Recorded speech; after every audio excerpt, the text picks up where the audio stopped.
Hello, everybody. Welcome to the Marketly Hub podcast. I am your host, Edward Enejo, and we'll be talking about everything that gives you advantage so that you can thrive in your life, your career, or business. Today, we are having such an amazing guest. I'm excited to discuss about ideas and concepts that would help you thrive in your life. Let us dive in.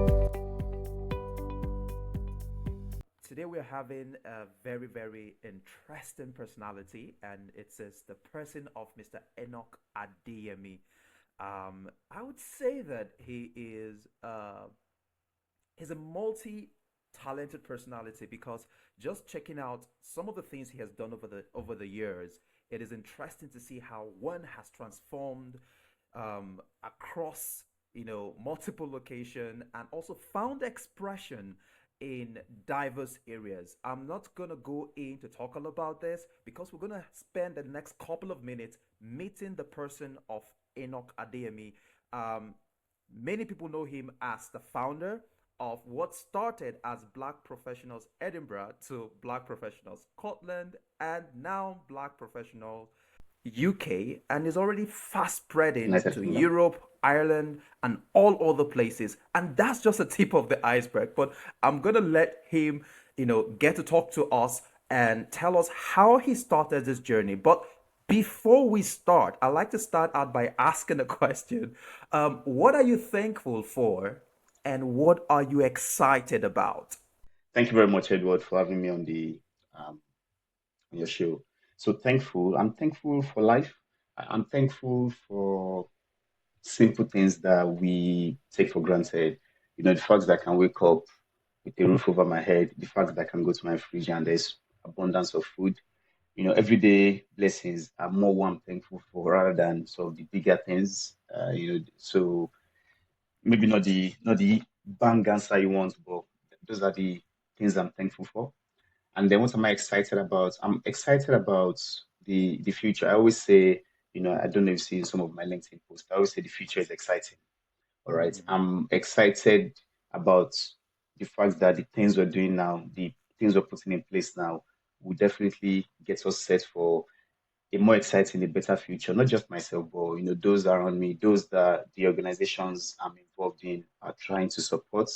I genuinely think, I genuinely believe the future is super exciting, and I feel grateful and privileged that I'm part of that change. I'm part of the people putting things in place for us to have that super exciting future. Fantastic. That is good to know.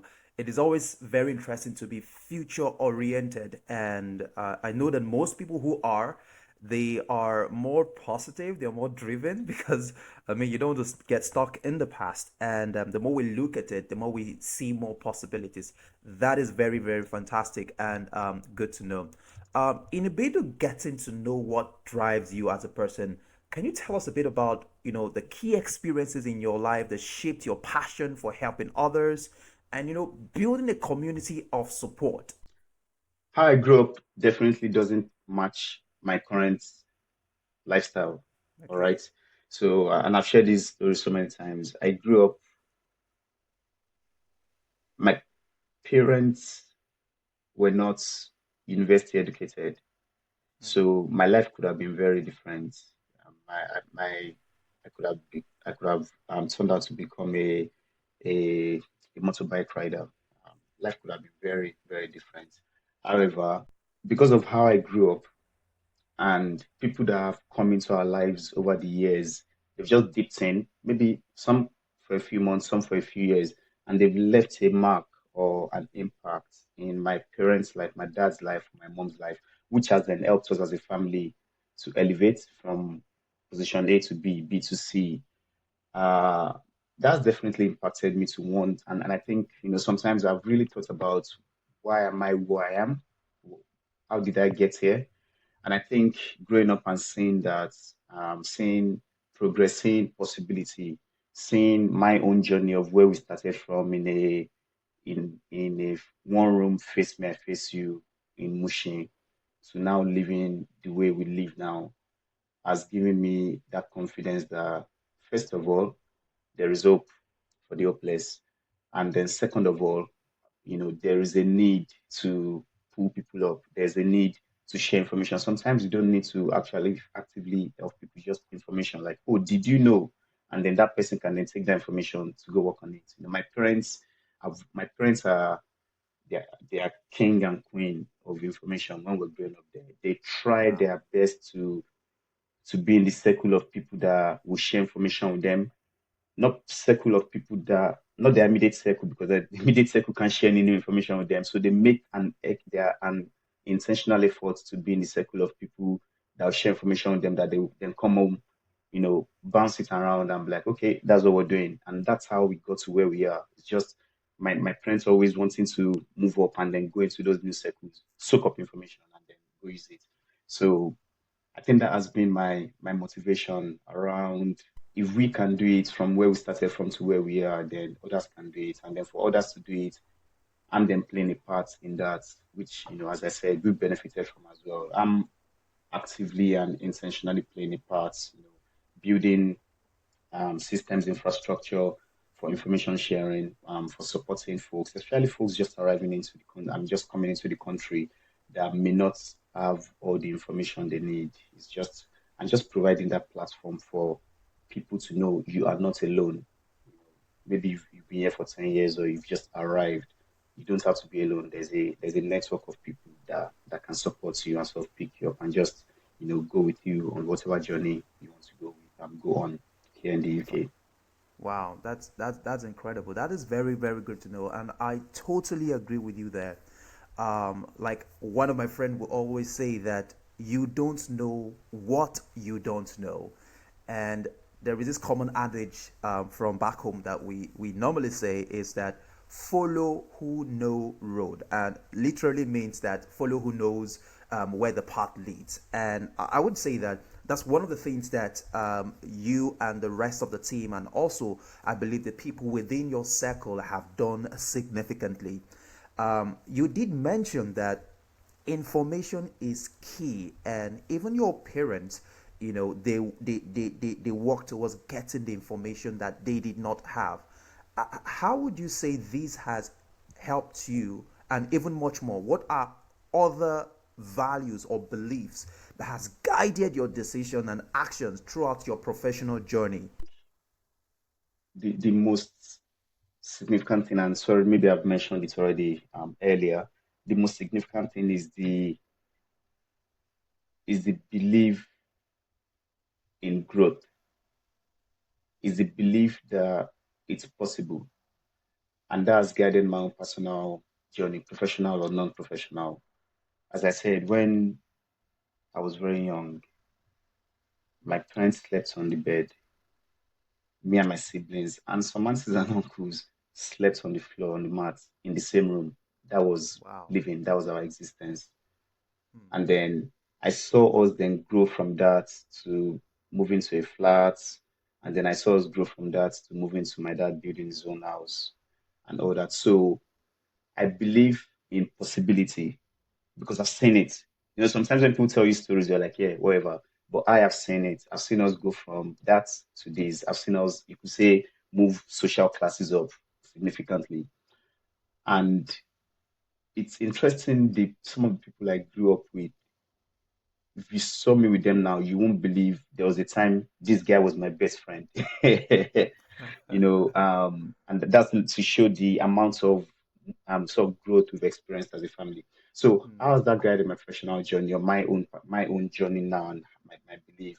Yeah. It's the belief in possibility because I've seen it. So whenever I'm in a place, and I try to share that with people as well, I try to sort of let people believe as well that where you are now should not define you. There's possibility for you to move up, or maybe not move up. You may not want to move up. You want to just move from where you are to a different place. Anything is possible if you're just intentional about it. Because I've seen it. I've seen it in my parents' life, and then even in my own life, I've seen it in my own life. So it's easier to Hmm. share that story to motivate someone, to inspire someone, to say it's possible because let me share my story with you, and that maybe that can sort of spur that belief in you as well to start making the Yeah. changes you need to make in your life. Wow. Wow. That's so lovely. That is so, man, that's quite an inspiring story. You've talked about your personal Thanks, Edward. motivation, these earlier, challenges that you have, overcome. That, I mean, you went through all of this, and you also mentioned some of your values and your beliefs that, believe in possibility. And one of the things you just said, which is very, very striking to me, is that where you are now should not define you. And I mean, a lot of people could find themselves, whether it is, that the fact that they are transiting as a result of, moving from one country to another, or they are transiting from one job, landscape to another.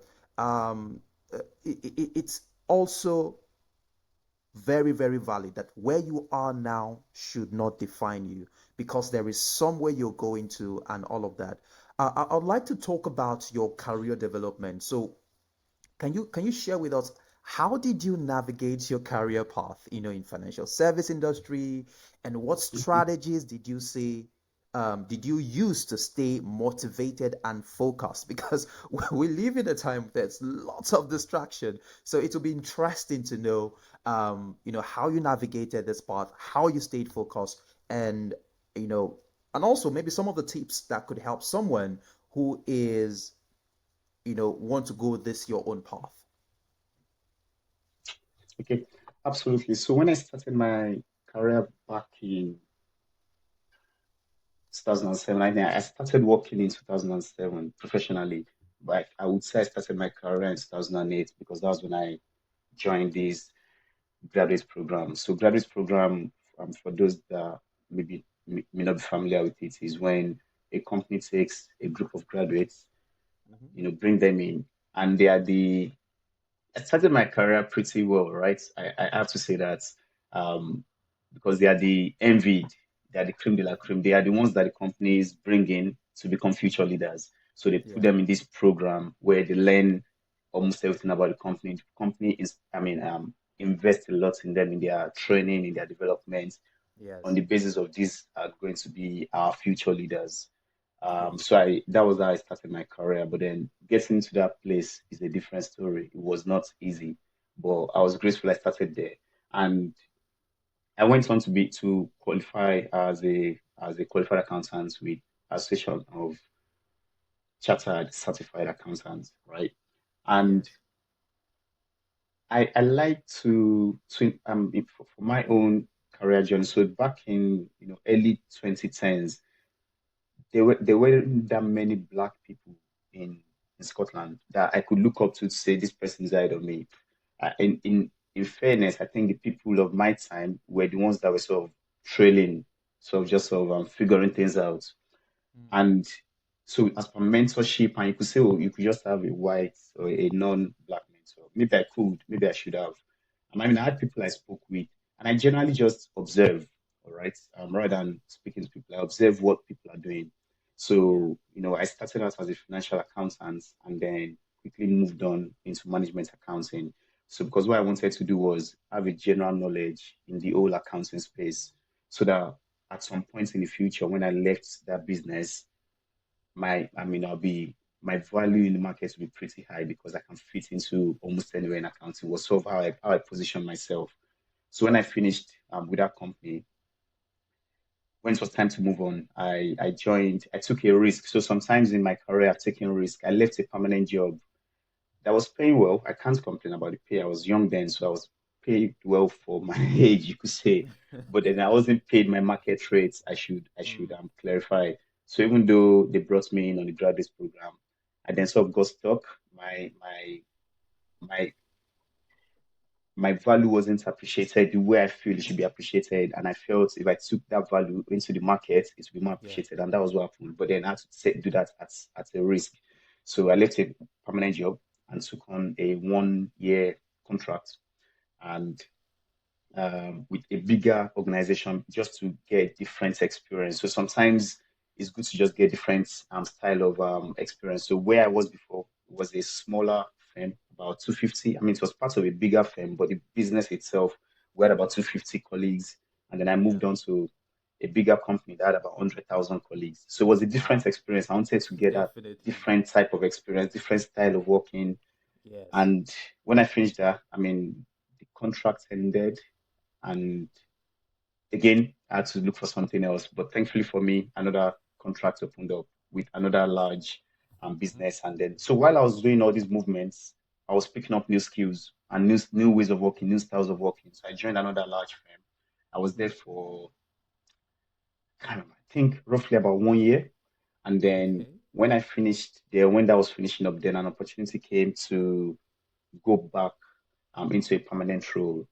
And but then at this time, I was coming back much stronger. I'd worked with large FTSE 100 companies. I've done reporting at that level, so it was easy to Yes. come back down into a smaller. It was interesting. I'll tell you something funny, Edward. So in within my world, I'm an accountant, right? Right? Yeah. There's this thing we call materiality, Okay. and when when I was working at this small firm, where I started my career, 100K will be material, right? 100K, you need to explain why do we have that 100K variance, or what's that 100K?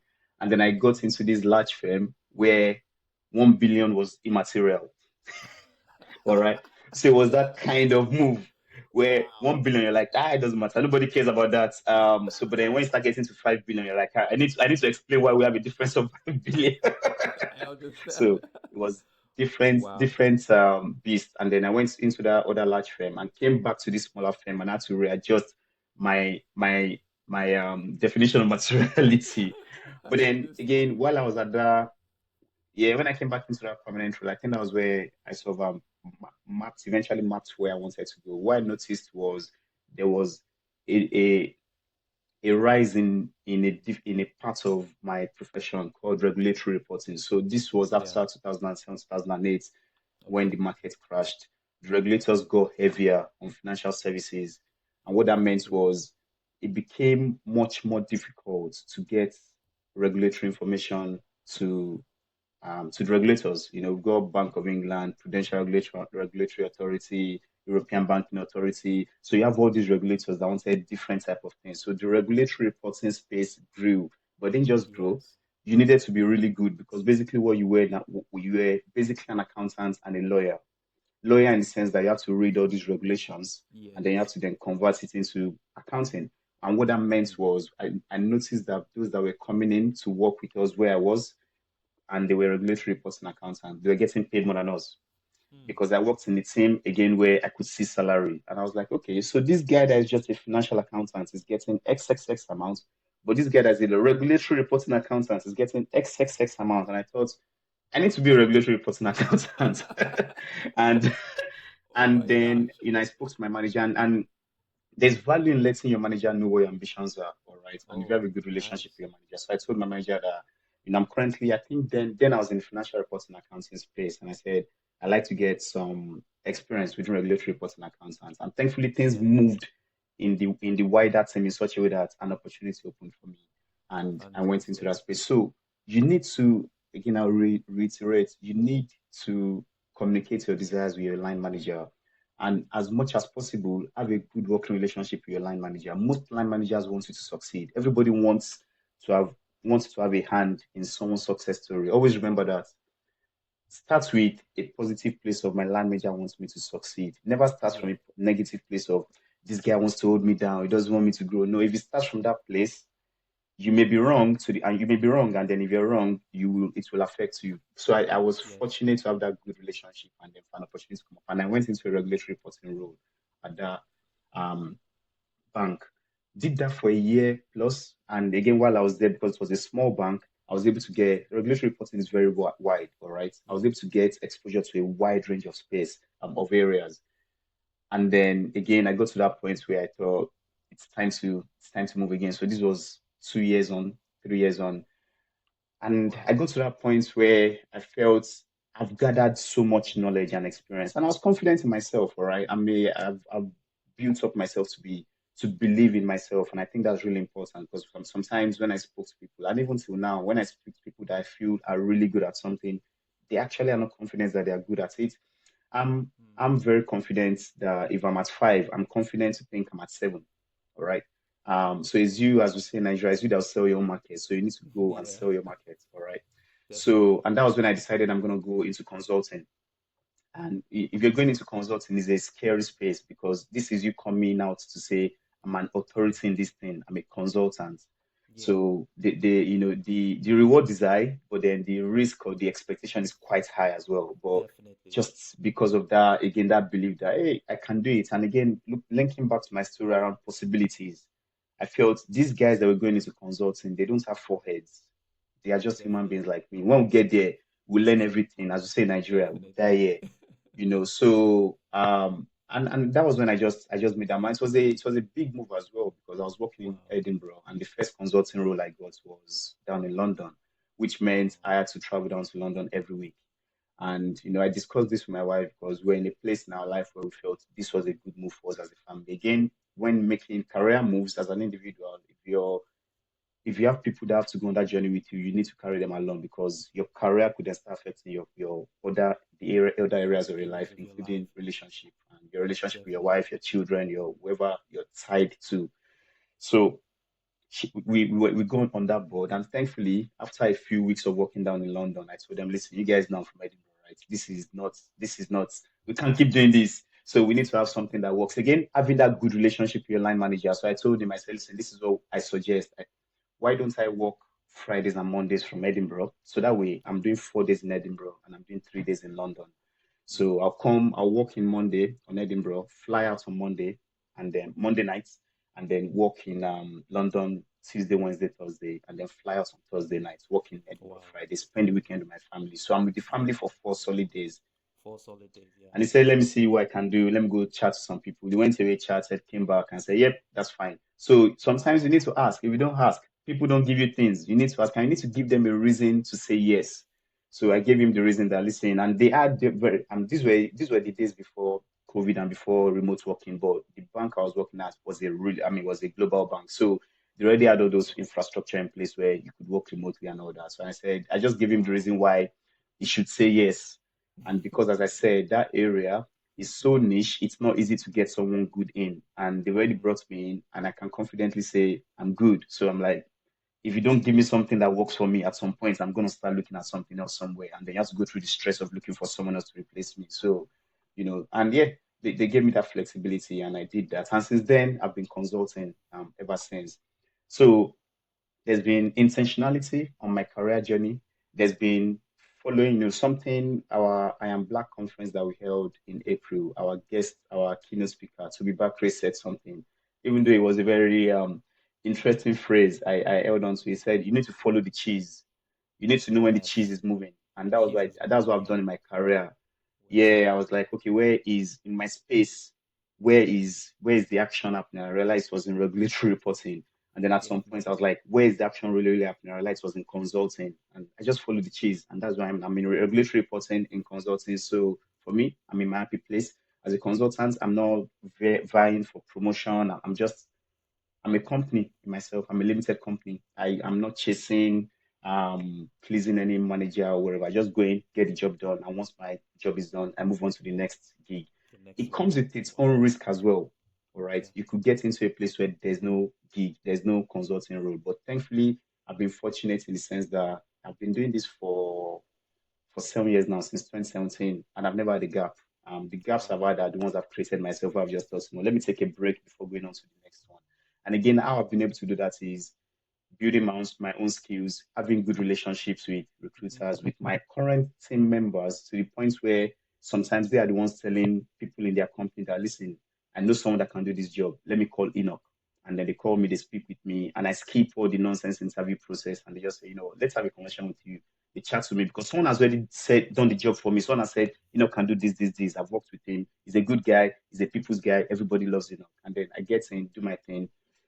I know that was a long response, but No, hopefully, no. I mean, it's a very good response because I tell you what, you've touched a lot of things that I believe that a lot of people need to understand when they're building their career. Seeing how you transition from a full-time role, working with an organization that is 250 to over thousands of people working together, and also transitioning as a consultant, having to negotiate, with your manager at a period where, it was not COVID. This remote working was not a big deal. Yep. But because there was value, you were able to negotiate that. And you've also touched around the area of networking, because when you have a situation that your colleagues are the ones, singing your praise, you would have less, explanation to do. Like, the famous words of Burna Boy, where there's no evidence, you go explain tire. That's how we say it in Nigeria. So there is an evidence that you've delivered value, and so it minimizes the need to explain that I can do this and all of that. And I'd like you to talk around, something that somebody can take in area of building their network, or even adding from the concept of, personal growth, because you talked about, getting certified, becoming a regulatory finance, into management, consulting, so to speak. What would you say somebody can learn in terms of building their network and also their professional growth, whether they are into tech, whether they are into finance, whether they're in, any sector, so to speak? Okay. Yep. So two questions there. One is around networking and one is personal growth. And they're sort of Yeah. intertwined, right? And Yes. I tell people this, I tell them you need to know people more than you need to collect qualifications and certificates. All right. I mean, I don't know who your audience is, but if your audience are mainly Black folks, then maybe this really applies to them because I speak to people a lot, as you can imagine, Edwards, and I try to drop as much advice as I can. And what I find is whenever I speak to people, they're always in the middle of a certification. They're always in the middle of an exam. And I'm thinking, what the guys I work with, they're not collecting any certification and they're not doing any exams. And I understand that sometimes we feel like we need to do that to level up and whatnot.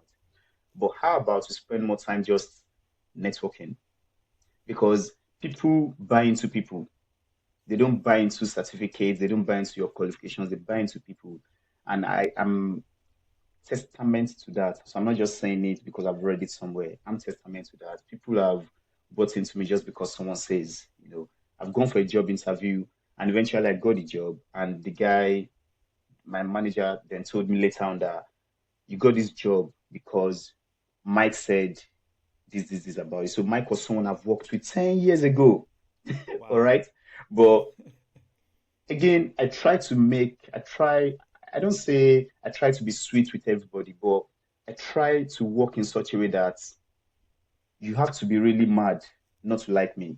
You know, I'm the positive guy. I'm the guy that I'll get my things done and look around like, how can I help? Who can I help? I'm a lively guy, all right. I mean, that's just my own personality. I'm not asking people to change their personality, all right. I do my own things. I am my own person, and I sort of carry people along on that, and people just like my vibe. So when someone had to give a reference for me 10 years on without even an unofficial reference, he just said, yeah, giving up the role. And it may be the fact that I don't even have all these certifications and qualifications for that role, but he was already in. They already know him as a guy that delivers, and they know that his word carries more weight than whatever I have on my CV. So just said, yeah, let's knock in, and I got in. So Wow. spend more time networking. By networking, you're probably asking what does that mean? Just, I mean, start with your immediate team. Do you spend time with them? I know a lot of us work remotely now, but whenever you get the opportunity to actually spend time with your colleagues, spend time with them.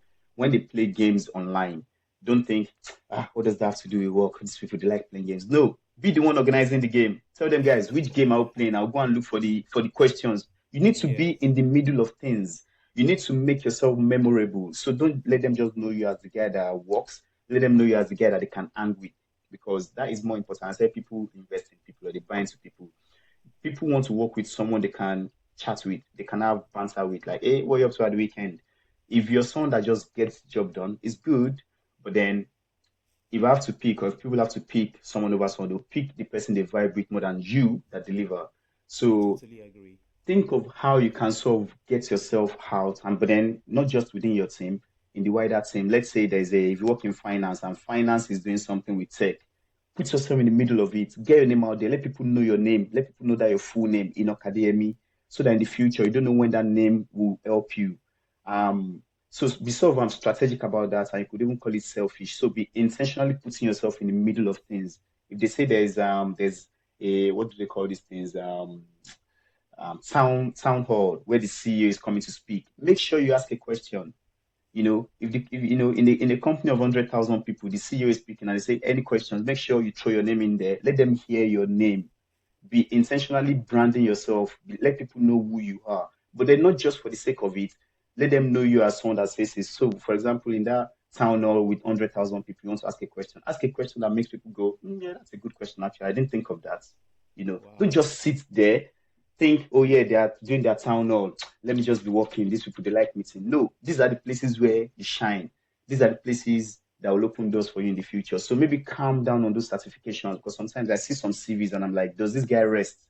He's just picking certificates left, right, and center.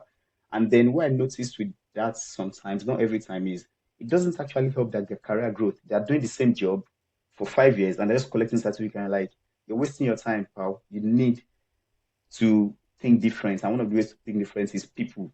Use people to sort of spur and drive your growth. Wow, that is fantastic, because this thing that you've talked about is like a compressed module in a very, very big course, because you need to build relationship, and you've just nailed it there. And I really, really appreciate you for sharing this insight with us today. And I believe that a lot of people will take away from this what you have shared, especially the fact that you need to be that memorable person, add value, as opposed to your certification, because a recommendation from somebody who's respected, it does a lot more than a bunch of certificates that they don't know if you can really do the work. So I totally agree with Yep. you. And we've spent quite some time here, having this conversation. One can hardly tell that time has gone. But as we try to wrap this up, I would like you to share with us, you know what is your vision for your future, both personally and professionally. What goals are you working on, working towards right now? What thing are you working on that is really exciting you? So can you share with us that, both personally and professionally? So I try to, so myself and my wife, right, we have a plan for where we want to be in the future. And what we're doing is building for us to get there, right? So from a personal perspective, it's just around knowing where to plan. And I posted something on LinkedIn yesterday around physical well-being, all right? So even things like looking after my health, I track that, believe it or not. I have an Excel tracker that I'm using to see, am I meeting my target for the year? Am I working out enough? Am I running a lot? Am I not enough? So because all those things matter to me for where I want to be 20 years from now. I want to be in a place where I'm healthy, I'm financially comfortable. I'm not, I mean, wanting to be a millionaire or billionaire, but I'm financially comfortable. I can do the things I enjoy. Um, myself and my wife, and we've sort of we've given our kids a good starting point. All right. So what my dad did was he took us from this point and moved us to this point. So now it's a responsibility for me to take us from this point and get my kids to this point, and then their kids then going from there. So even little things like I remember when we were going to university then, and some of the kids, the accommodation they were staying at, their parents already bought it for them. So they already have their first property at the age of 18. We didn't have that. We were just paying rent. you know, why can't I do that for my kids? All right. So give them a three-bed flat. They take one room. Their two friends take two rooms. Their two friends pay rent to them. That covers their mortgage, and then they keep some money in the pocket. Already building sort of a bit of financial freedom and well building. So these are some of the things we're sort of putting in place now to get us there. And then from a professional perspective, and maybe that ties into professional perspective as well, then it's knowing where we want to be and then doing things professionally to get us there. And that was part of the reasons why then we decided as a family that I can go consulting. And it's more risky, as I say. You're not getting promoted, you're not going to become a CEO or manager, but it's fine by me. And it's again knowing what matters to you. So very early on, and I was fortunate I figured that out quickly. I got to that point in my career where I thought, why am I working? What's the why? And I got to the why, which is the why is to earn income. There are other things, but the key thing is to earn income. And then it then came down to how can I earn the highest income working? And the answer was consulting. And that was very clear answer. Clear thinking, sort of style. So that's made it easier for me to sort of focus on why do I work? Earn income. Why am I earning income? Is to build for now and for the future. So and that has helped us as a family, and that has helped on the career perspective around I am where I want to be career wise. I'm not a senior manager somewhere or a director or a VP, but I'm in roles that helps me get what I want from work. So from a career perspective, I'm fully achieved. You can see me in a team and I won't have a big title, but hey, I'm good. I get that. I get that. I um, get that. I'm where I want to be. Those guys that have big titles, some of them are not earning nowhere near as me. I'm not saying money is everything, but for me, the reason why I'm working is to earn income. Some people work to have these big titles, and there's nothing wrong with that. That's why you need to ask yourself, why am I What do you working? want? Am I Yeah. working to have to grow to become the director of finance and whatnot? If that's your reason for working, good, then keep doing that. But then Mm, if your reason for working is I want to earn the highest income, then ask yourself, where can I move to earn the highest income? And then sort of yeah. make those moves and strategize to get there. So Yeah. just to have to be healthy, Yeah. to have enough to live a decent life. We love to travel, live to be in a place where we could potentially travel, see the beautiful world around us, and just enjoy each other's company, and just make sure the kids are set. And as my dad says, there's a phrase my dad says. He says, "Moti sin David by," and that translating that to English is, "I have gotten you to the point where you should be afraid no more. You should be able to take it from here." So hopefully I can get my kids to that point as well, and I can say, okay, all the best. You can take it from here. I'll still be here in the background, but from here on, off you go.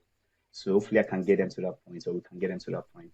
But yeah, Wow, that's a beautiful answer, and I think it's about legacy. So the vision is about legacy, and legacy, it builds on health. It builds on that area where your kids are also, they are able to take care of themselves, and so that is a very, very beautiful one. Talking about not going for title, I'm reminded of the book by Robin Sharma, The Leader Without a Title, and if you want to really influence, it's not about the title, and it's about the result and the impact you're doing. I think you're, like you said, you're a testament of that.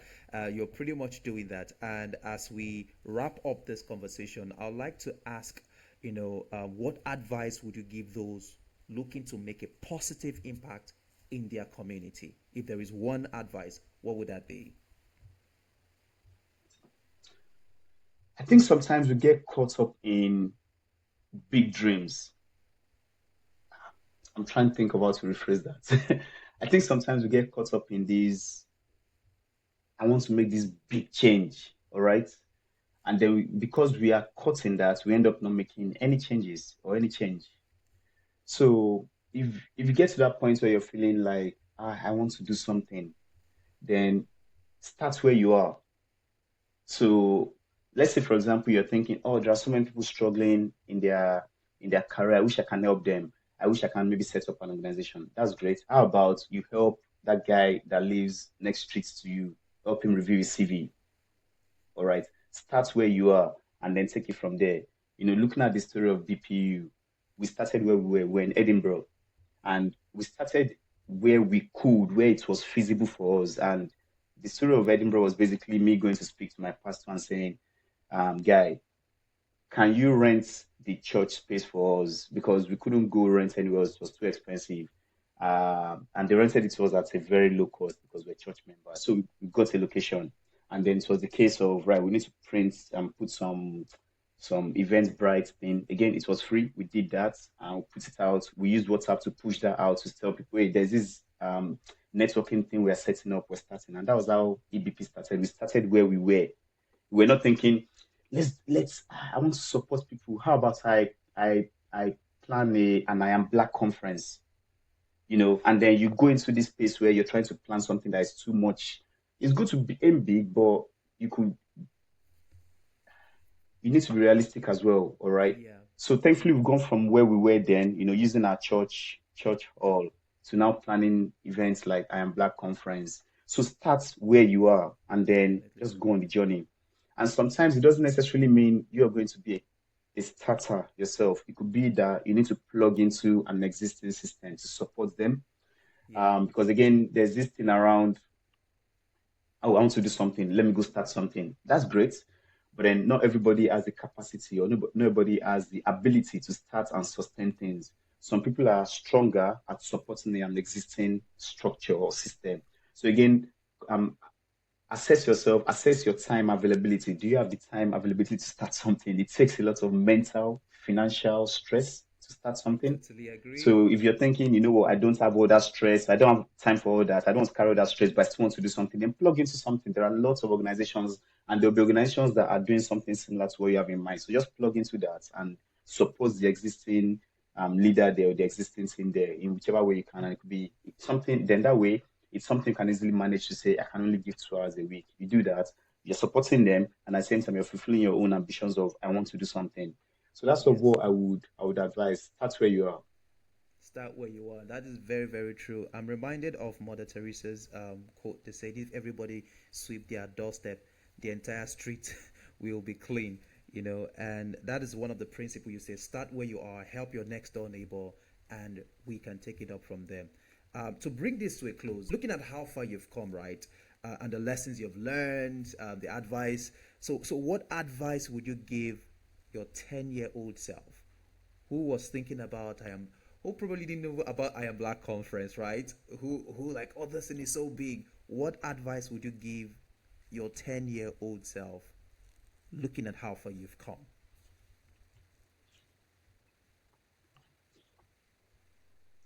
This is a tough question, right? Because my 10-year-old self had a great life. So I'm thinking, what advice could I give him that would improve his life? Um, Yes. because it's interesting, right? Sorry, I'm gonna deviate. I'm very sorry. It's No interesting worries. because I tell people this, like, even though we didn't have much, all right, we're at that age, we're not even middle class or whatever. We're kids that rode those tires on the road. I was those kids with the stick in the middle. I Yes. was that kid, all right. We didn't have much, but I actually enjoyed my childhood. It was a very happy childhood. And again, this is something I'm trying to imbibe in my children around. It's not You don't need things to enjoy life. You need to create your own enjoyments. You don't need Mm, a lot of money. And again, it's a balancing act, but I don't I'm not bringing up my kids, making them think you can get anything. Just point at it, I'll buy it because I have the money. No, I'm not bringing them up that way. So I'm even bringing them up in a way that if you need to buy something, we'll take some money from your savings. I'll put some of my money in it and they'll buy it. So everybody gets a hit. Nobody's walking away scot-free. yes. I'm already teaching them that Financial system planning. of Yeah. sacrifice. You don't get something for nothing. You need to Yeah. pay a bit of a price. So sorry. So going back to the Definitely. question, what advice would I give my 10-year-old self? Maybe I don't know if I was worried then. I doubt it because I didn't know life then. And but in case maybe if I was worried, I would have told my younger self, "Don't worry, just enjoy."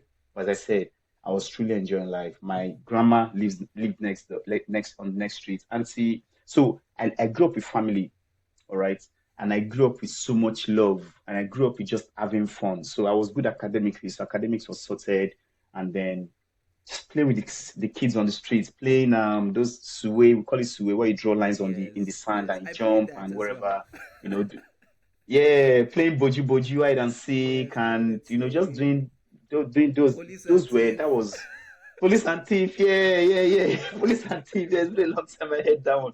So Oh it my was a very god. joyous childhood. So I don't know if there's Yeah. anything I could put in there to change it, but maybe there were times when, as I said, my parents always walked up as in they try to walk up beyond their social circles. So there were times actually that we would go into these spaces where, Edward, we just feel out of place. These people were in a different league. And I'll give you an example. There was a time my dad was working for the owner of Access Bank. Then I think they've changed hands or whatever back then. And we went to his house I'll never forget that day. It was it was a different experience. I mean, going from where we were growing up, then going to this house in the islands. So the islands was like still very creme de la creme then. Island is a place, is a very sort of secluded, expensive place in Lagos, in Nigeria. We went to this very massive house. We got in, one of his kids was having his birthday, and then he saw these rich kids. They dressed differently to us, they spoke differently to us because they had this very nice, they were well spoken, and then we were coming from Mushi, and I remember feeling so out of place, and we just couldn't, we just went to sit in a corner. So maybe back to your question, now I've got one. If I have to tell my younger self something, Yes. I'll be like, don't worry, man, everything will be fine. You and these guys, you're gonna be colleagues one day. So just, Fantastic. Wow. just, Like enjoy just the take it the, the easy. ride, but it's gonna be Yeah, fine. just enjoy the ride, and everything will be okay. You will not be junior to these people forever. Hmm. Fantastic. Wow, that's a lovely, lovely story you've shared with us over the last 40 over 45 minutes having this conversation. I just want to thank you so much for sharing, You're welcome. your story with us and inspiring us and also everybody listening to this. You have shared with us the secrets, what has brought you this far. Like somebody says, success leaves clues. If one can replicate the mindset, the action, the kind of things that you did, they will produce the results that you have. So like I tell people, don't just admire people's results, try to figure out what they were thinking to bring them here and try to replicate that action, then you'll get the result. I just want to thank you for being a light, for inspiring a lot of us through the work that you have done, and just keep on doing it. I'm going to go with your advice, your 10-year-old self. Enjoy the moment, enjoy the ride.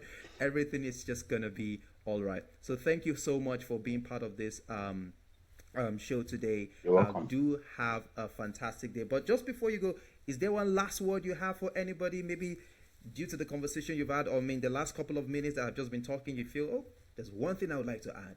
What would that be? And this will be your closing word, the icing on the cake. Yeah, so what I would like to add is enjoy life. All right. A lot of times when I speak to people, what I find in their thinking is they are deferring enjoyment to a future date. They want to, the enjoyment will happen after this has happened, when I get that job, or when I get a promotion, or when I get to this place. And I feel sad for them because I'm like, you could die before you get to that place. All right. So the way I try to live life is, for those that are close to me, I say this a lot of times. I say I want to enjoy today and enjoy tomorrow.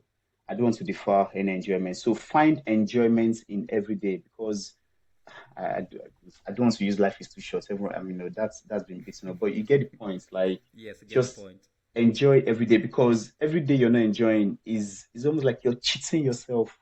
Hmm. So whatever enjoyment is to you, Don't don't postpone take that it. away from yourself. Enjoy today, and then still put things in place to enjoy tomorrow, because you could over enjoy today and have nothing to enjoy tomorrow. So it's having that Yes. balance of, I want to enjoy today and enjoy tomorrow, because then you can look back and say, you know what, that was a great life. You don't want to look back and Yeah. say, I have regrets. I wish I just did more then. Because again, speaking to my dad, I like to speak to older people. So you speak to older people, and that's what the theme I've gotten from them is, yeah, we're building to the point where we could enjoy, and then eventually, not that they're not enjoying, but you're like, I could have enjoyed more then, and I'll still be okay now. So in hindsight, they look back and they're like, yeah, because as I said, when we're growing up, for example, my parents very strict, like with everything, even with money. So because even as we were making money, we were trying to use it to do something, to build and all that. So maybe they could have, when they get 10, they could have taken one to enjoy and use nine to build, but no, they're just taking 10 and using 10 to build. So, and you're like, yeah, they're enjoying now, but they could have enjoyed then as well.